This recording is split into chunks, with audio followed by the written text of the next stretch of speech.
In the mid-20th century, America grappled with deep racial divides, enforced by Jim Crow laws established after Reconstruction and upheld by the 1896 Plessy v. Ferguson decision, mandating segregation in schools, buses, restaurants, and public spaces with whites-only signs. These oppressive measures included poll taxes and literacy tests that disenfranchised up to 90% of black voters in southern states like Mississippi. Lynchings, which peaked at 161 in 1892 during the late 19th century, continued to cast a dark shadow into the 1950s, with over 4,700 documented since 1882, perpetuating a climate of terror, fear, and systemic injustice among black communities. A pivotal moment arrived on May 17, 1954, when the Supreme Court, led by Chief Justice Earl Warren, in the Consolidated Brown v. Board of Education case featuring plaintiff Linda Brown, unanimously declared segregated public schools unconstitutional. This landmark 9-0 decision, argued by NAACP lawyer Thurgood Marshall, who won 29 of 32 cases for the organization, overturned the separate but equal doctrine of Plessy v. Ferguson from 1896. The ruling led to confrontations like the Little Rock Nine in 1957, where 9 black students integrated Central High School in Arkansas amidst intense opposition from over 1,000 National Guard troops sent by Governor Orville Faubus, requiring federal troops dispatched by President Eisenhower for their protection. On December 1, 1955, Rosa Parks, serving as NAACP secretary, courageously refused to give up her bus seat to a white passenger under Montgomery's city ordinance, sparking the historic Montgomery bus boycott that lasted 381 days. Led by the emerging Dr. Martin Luther King Jr., a 26-year-old Baptist minister and founder of the SCLC, 42,000 black residents, 75% of the city's bus riders, boycotted, walking over 20 miles daily or carpooling, costing the city $3,000 weekly in revenue. King's home was bombed on January 30, 1956. The Supreme Court ultimately ruled in Browder v. Gale on November 13, 1956, that bus segregation was unconstitutional, a testament to the power of nonviolent collective action. As King proclaimed, "We must keep nonviolence as our way." On February 1, 1960, the Greensboro Four, Azell Blair Jr., Franklin McCain, Joseph McNeil, and David Richmond, initiated sit-ins at a whites-only Woolworth's lunch counter in Greensboro, North Carolina, igniting a wave of over 55,000 similar protests nationwide.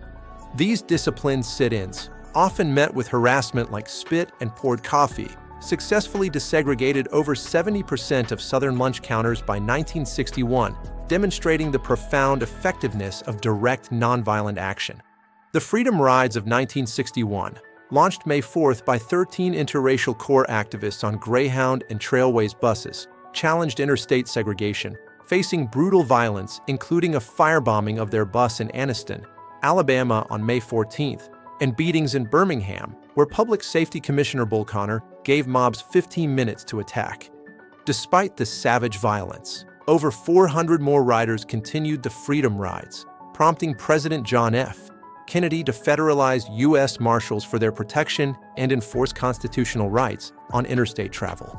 On August 28, 1963, over 250,000 to 300,000 people, the largest protest gathering at that time, converged on Washington, D.C. for the March on Washington for Jobs and Freedom, organized by Bayard Rustin and A. Philip Randolph. It was here that Dr. Martin Luther King Jr. delivered his iconic 17-minute "I Have a Dream" speech from the Lincoln Memorial Steps, a powerful visionary call for racial equality and justice, urged on by Mahalia Jackson to tell M about the dream, concluding with "Free at Last." King's profoundly resonant words stirred the massive crowd's emotions and determination, exerting immense pressure on lawmakers to enact comprehensive civil rights legislation in the months that followed.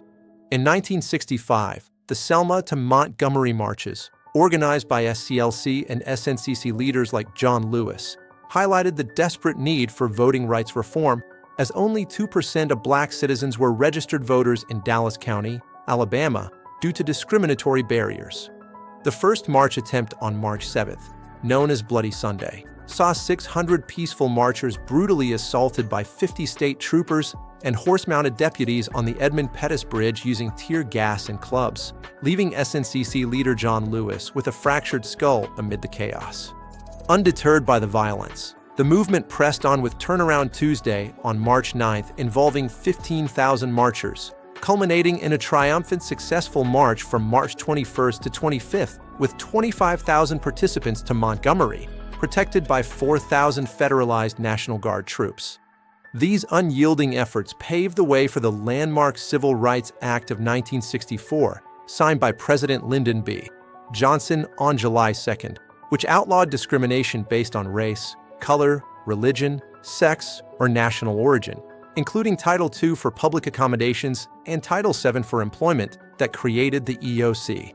The Voting Rights Act of 1965, signed by President Johnson on August 6th, further shattered barriers to suffrage by banning literacy tests, providing federal oversight of elections, and dramatically boosting black voter registration nationwide from 23% in 1964 to 61% by 1969. The civil rights movement fundamentally reshaped American society through desegregation of public spaces, schools, and buses, while inspiring global human rights movements, amid a struggle marked by over 70,000 arrests and more than 50 deaths. Its powerful legacy endures as a reminder that nonviolent collective action can transform unjust laws and soften hardened hearts, even as the ongoing fight for true racial equity persists today, from MLK's 1968 assassination sparking riots to modern challenges.